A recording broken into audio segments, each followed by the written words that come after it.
A quem eu ainda não cumprimentei, graça e paz.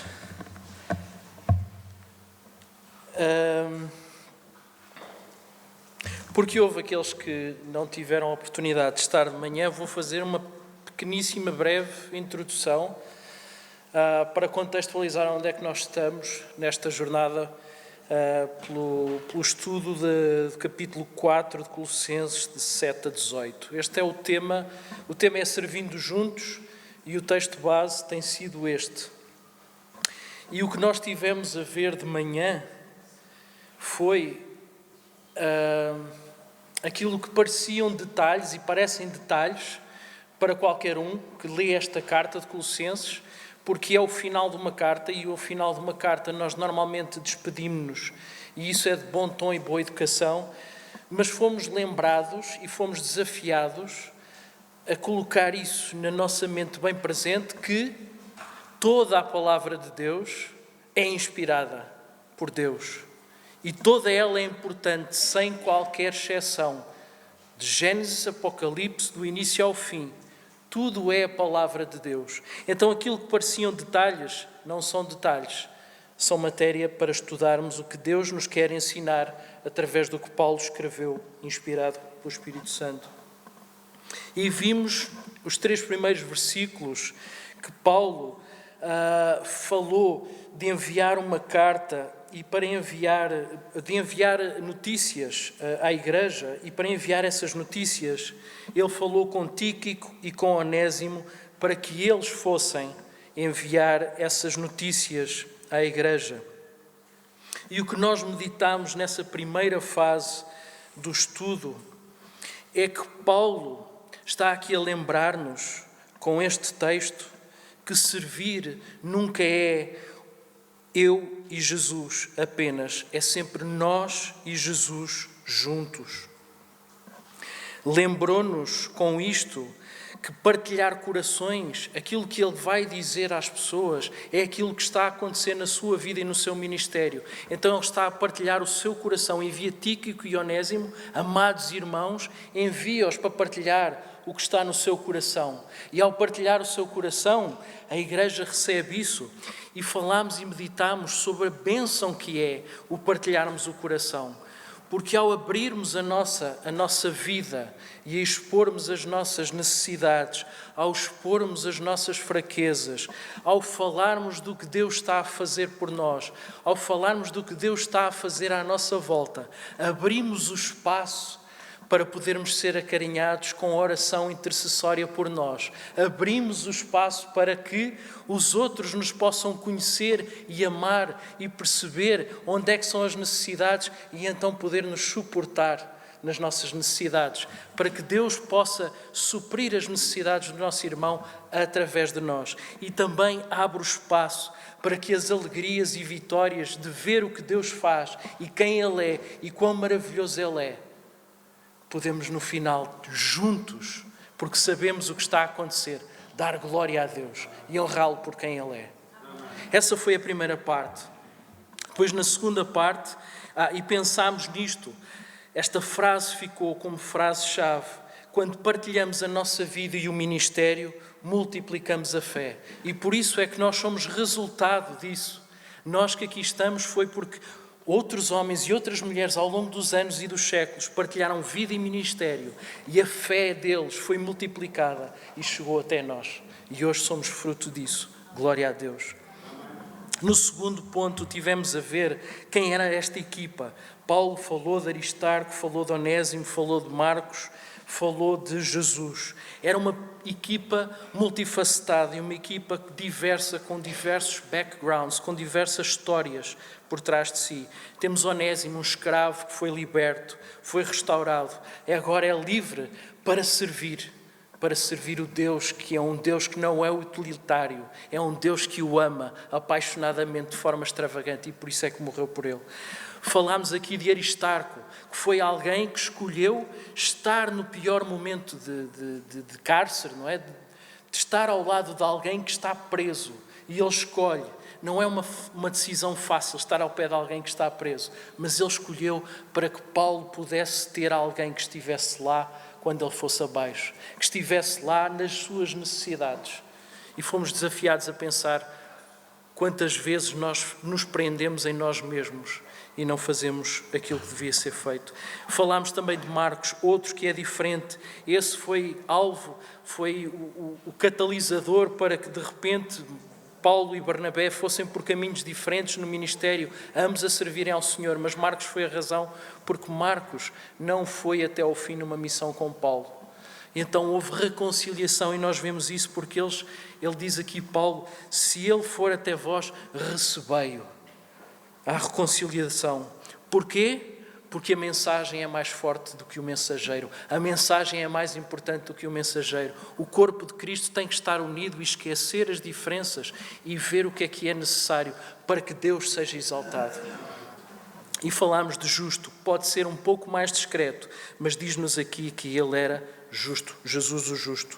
Estes eram os cooperadores e pensámos e fechámos a pensar nesta ideia-chave. A obra de Deus é feita em família, não equipa.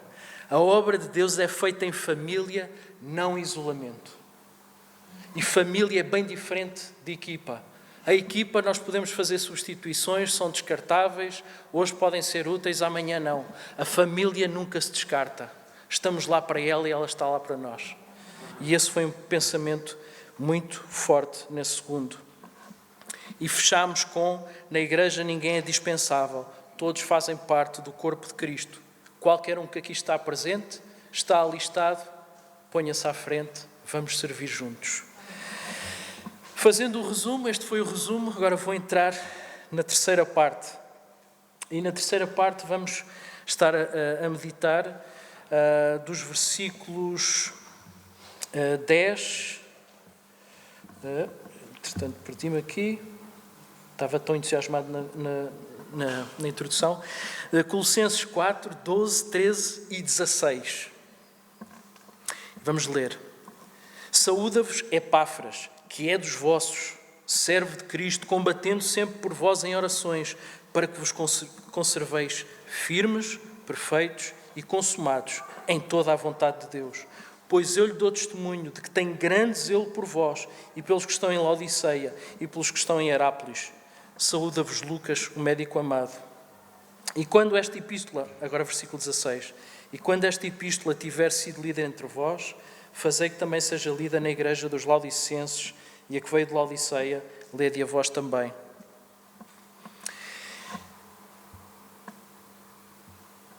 O que é que nós podemos aprender nesta carta? O que é que eu aprendi nesta carta? O que é que eu tenho sido desafiado ao ler este texto?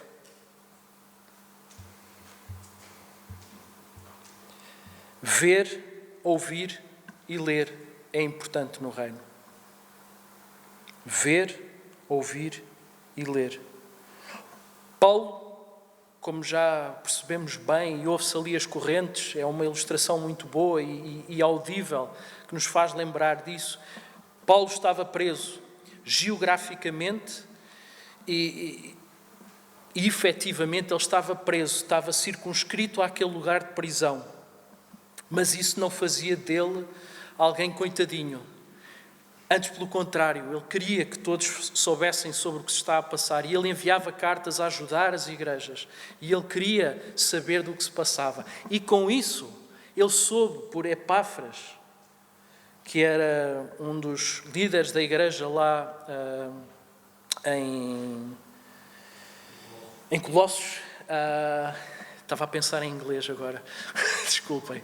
A igreja em Colossos, ele soube soube do que Epáfras estava a fazer. Paulo fala dele como um homem de oração e dedicação. Ele estava atento ao que estava a passar.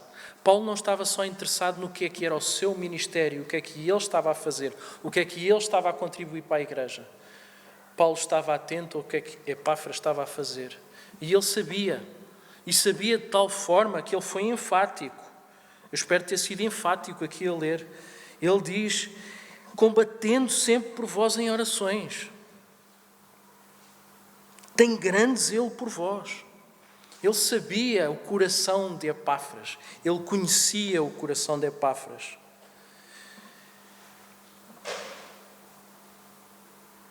para chegarmos a este ponto de alguém orar como sendo um combate. Um combate é algo que é desgastante fisicamente. Hoje em dia o mais parecido que temos com o combate é quando vamos para um ginásio e nos fazem um crossfit ou coisa assim do género, que nós saímos de lá esgotados.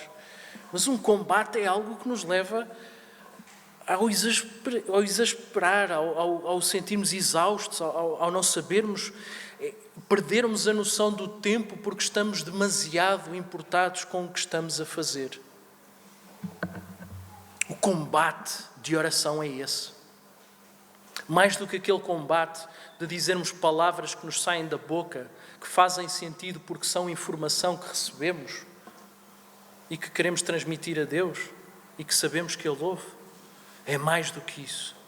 É o palpitar do nosso coração que acelera, porque estamos em dor e em pesar e em intercessão real e verdadeira e sabemos que é o autor e consumador da nossa fé que nos está a ouvir. E que Cristo está ao nosso lado. E que está a ouvir cada palavra. E sabe se a minha paixão é verdadeira ou se é um monte de palavras que saiu. É preciso ouvir, saber o que os outros estão a fazer e o que eles estão a passar. E entrar nesse mundo. Para a glória de Deus. É sempre para a glória de Deus. Eu tenho falado muito sobre eu e nós como juntos, mas tudo isso é para contribuir para que nós tenhamos a noção da grandeza de quem Deus é. Mais do que aquilo que eu faço no meu ministério, Deus está a fazer e a agir por todo o mundo. Então é preciso estar a ouvir o que é que Ele está a fazer no outro lado e interceder pelos outros, para que tenhamos uma amplitude maior do trabalho e do ministério de Deus e de como Ele é grandioso. Grandioso. E depois lemos aqui no versículo 16: e quando esta epístola tiver sido lida entre vós, fazei também que seja lida na igreja dos Laodicenses, e a que veio de Laodiceia, lede a vós também. Paulo promove aqui comunicação entre igrejas. A igreja local é crucial, porque é um espaço onde conhecemos as pessoas mais de perto, onde servimos mais de perto juntos, onde fazemos, onde choramos juntos, onde nos alegramos juntos, onde sonhamos juntos, onde vemos pessoas a aceitarem o Senhor Jesus e a virem para o meio da nossa família, onde podemos curar pessoas, onde podemos consolar pessoas. É tudo bom. Isso é bom, é a igreja local, mas a igreja local tem que comunicar com as outras igrejas locais à volta. Como estamos a ver aqui, que vêm pessoas de outras igrejas, a comunicação é essencial. E ele diz aqui, troquem de cartas. Paulo diz claramente, troquem de cartas. O que nós estamos a ensinar, o que eu estou a ensinar lá a eles, é importante para vocês. E o que eu vos estou aqui a ensinar é importante para eles. Leiam tudo, estejam atentos. Ouvir, ler. Ouvir e ler é muito importante. O corpo de Cristo é uma escolha mútua. Não é uma palavra que dizemos, pertence ao corpo de Cristo. Sim, se és filho de Deus, pertence ao corpo de Cristo. Mas se eu deixar de usar o meu braço direito e andar só a usar o resto do meu corpo, fica estranho primeiro ao andar, não é? Depois as pessoas sabem que eu não tenho problema nenhum no braço, fica ainda mais estranho. Podem começar a pensar que eu não funciono muito bem. Não é uma opção nós não estarmos ligados, não é uma opção nós não nos conhecermos, não é uma opção nós não trabalharmos e ajudarmos o próximo. Estava a falar com a Susana, que já não sei onde ela está, há pouco, na hora do almoço. Estávamos a falar sobre a possibilidade de fazermos algo juntos, para um outro lado. E é esta partilha de sonhos, este abrir portas, este mostrarmos o que é que podemos fazer juntos, faz-nos ser corpo de Cristo como escolha mútua. E o que Deus faz noutros lugares pode inspirar-nos aqui. Há uma tendência, sobretudo nos locais de trabalho e nas escolas, de dizermos: somos só uns pouquinhos. Porque aqui dentro até parecemos muitos, é um bom grupo. Mas depois vamos lá para o nosso local de trabalho, vamos lá para a nossa escola e parece que somos só 2 ou 3. E fica difícil. Vamos nos sentir incentivados com o que acontece noutras escolas, com o que acontece com o GBU. Ouçam sobre o que acontece e o que se é feito no GBU, Grupo Bíblico Universitário. Conheçam os ministérios, apaixonem-se, vivam apaixonados. Isso é transversal em toda a Bíblia. Seja o que for que vocês vejam que a Bíblia vos ensina a fazer, vivam-no apaixonadamente. Vivam apaixonadamente essas alegrias, esses desafios e essas dores. Paulo promove a troca entre igrejas. Paulo promove esta ideia de que a oração também é serviço, mas não é uma oração que é calada no sentido de eu fiz a minha oração, ponho o visto, ninguém soube de nada e eu também não quero saber muito mais porque senão tenho mais coisas para orar. Riram-se, é porque é verdade, não é? Eu sei como é porque eu também estou lá. Mas é estas pequenas armadilhas em que nós caímos tantas vezes. Não somos intercessores invisíveis, somos indispensáveis. Deus chamou-nos para a oração, não é por nada que Jesus, muitas vezes, depois de estar com a multidão, ia orar para o Pai. Ia estar em sossego a orar para o Pai. Mas era porque Ele tinha estado com as pessoas antes. Envolvia-se com as pessoas. Temos que nos envolver uns com os outros. E é toda essa ideia. Ver, ouvir. Ver e ouvir. Aplicações práticas. O que é que nós podemos pensar? Agora vou parecer que estou a vender o meu artigo. E é verdade, também o estou. Ler biografias.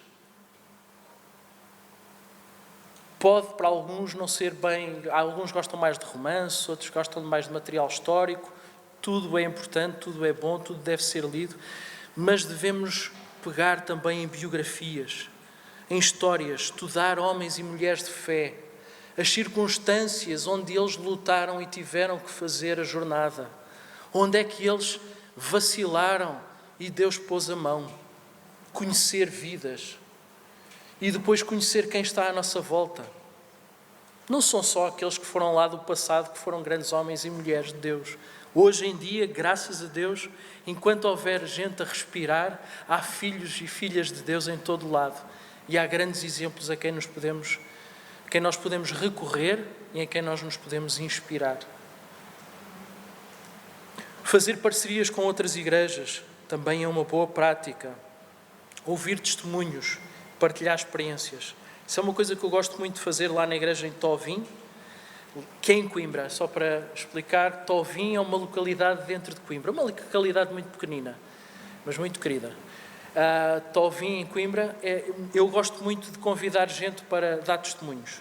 Eu gosto de saber a história de quem está, quem é, porque é, como é que foi, o que é que aconteceu, o que é que foi transformador, onde é que nasceu a paixão e onde é que o amor prevalece e onde é que ele está firmado. Tudo isto, aprender com os mais maduros, também é sempre bom. A sabedoria de Deus é comunitária, no sentido em que a sabedoria de Deus é infinita, é dele. Nós nunca vamos conseguir compreender, mas onde vamos beber da sua sabedoria é na sua palavra, entrando na sua palavra, e é nos irmãos e nas irmãs de fé. Porque muitas vezes é-nos difícil. O Espírito Santo ajuda-nos a entender as partes espirituais, mas é-nos difícil pôr a aplicação para a nossa vida. Mas quando vemos alguém que já passou pelo mesmo, ou que esteve lá perto, ou que isso mexe connosco e dá-nos aquela... Deus é tão poderoso que até fez isto com esta pessoa tão perto de mim. Não é alguma coisa história que alguém me contou ou que eu li. Eu estou a ver aqui real. A sabedoria do reino é comunitária nesse sentido. Podemos beber da sabedoria de Deus das experiências que vemos nos outros, como Deus transformou a vida de outros. Deus fala através de muitos, não de um só. A tua história faz sentido. A minha história faz sentido. Vou agora fazer publicidade outra vez. A série Anónimos da Bíblia. Este conceito de que o nosso nome pode não chegar a ser um nome que entre nas notícias. Pode ser que nem entre no rodapé das notícias. Mas está escrito no livro de Deus. E esse é o mais importante de todos. E está para a eternidade. Não é algo que vá ser consumido. Está para a eternidade. E a diferença que fazemos no nosso espaço com as nossas pessoas vai mais uma vez. Quando o coração é humilde e está a pensar neste conceito de reino, Deus é glorificado. E o corpo de Cristo cresce. É que eu estou de tempo. Então, penso que as perguntas. Eu gosto de sempre deixar perguntas, porque eu acho que mais do que respostas, hoje em dia temos muitas respostas, fazemos poucas perguntas e isso não é sábio. É melhor fazer mais perguntas e respondê-las, pensar bem no que vamos responder, do que responder a primeira coisa que nos vai à cabeça. Mas para ficar, será que eu sou ensinável? Será que quando eu leio a Bíblia, eu estou a olhar apenas para ela, a pensar em alguém que não eu? Será que quando eu ouço falar de alguém para orar por essa pessoa numa dificuldade, o meu primeiro pensamento é de julgamento e não de compaixão, só porque o pecado dele é diferente do meu? Será que eu sou ensinável ao ponto de ser humilde para reconhecer que toda a palavra de Deus esmaga contra mim, porque oprime este homem que é um tendencialmente pecaminoso e que quer ser satisfeito, e isso vai contra tudo o que a Bíblia ensina. A Bíblia ensina a sermos para os outros, para que glória seja para Deus. Então, será que eu sou ensinável a esse ponto? Na igreja, será que nós estamos atentos ao que acontece noutros lugares e valorizamos e damos glória a Deus por isso? Nós não temos isso, mas que fantástico como Deus está a fazer e a operar naqueles lugares. Coisa maravilhosa. E pode nos levar a dizer assim, realmente, mais uma prova, Deus é muito maior do que eu e muito maior do que eu imagino. Glória a Deus por Ele, pela sua misericórdia, pela sua graça e pelo seu poder cheio de amor e compaixão nos dias de hoje. E na sociedade, será que cultivamos esta cultura de aprendizagem? Uma das definições do que é um cristão, para mim, e creio que é bíblico, acho que ninguém aqui vai contradizer nisso, a definição de ser cristão é ser discípulo de Jesus. E como discípulo de Jesus, somos chamados a discipular outros para Jesus. É uma contínua. Será que nós estamos a cultivar isso? Será que as pessoas veem em mim, em ti, alguém que está a ser discipulado por outro, tem a humildade de ser discipulado por outro? E será que veem em mim alguém que discipula outros, que conduz outros à fé e à maturidade no Senhor Jesus Cristo? Devemos ter esta ideia sempre presente, não fazermos de nós super-homens. O mundo está cheio de super-homens que se foram contra paredes e não se levantaram mais. Nós estamos cá para aprender dos mais maduros, para aprender de Deus e para passar isso aos outros continuamente, para que a glória de Deus seja sempre para Ele, não para nós. Ver, ouvir e ler é o desafio que nos foi feito aqui. É o desafio que nós devemos ter. Estar em constante aprendizagem. Os coaches dizem isso constantemente. Não é esse tipo de aprendizagem. é a aprendizagem do que é espiritual. E a espiritualidade na prática. Porque a espiritualidade só de palavras é só palavras. A espiritualidade tem que ser posta em prática. Aquele exemplo, se eu andar por aqui assim, sem fazer nada, se for tentar escrever com a mão esquerda não me vai sair nada de jeito. Se eu deixar de usar os meus pés, vou-me arrastar por aí, vai ser estranho. O corpo de Cristo tem que estar todo em uníssono, a servir a Deus e a querer ser discípulo de Deus e a querer discipular outros para Deus. Que assim seja.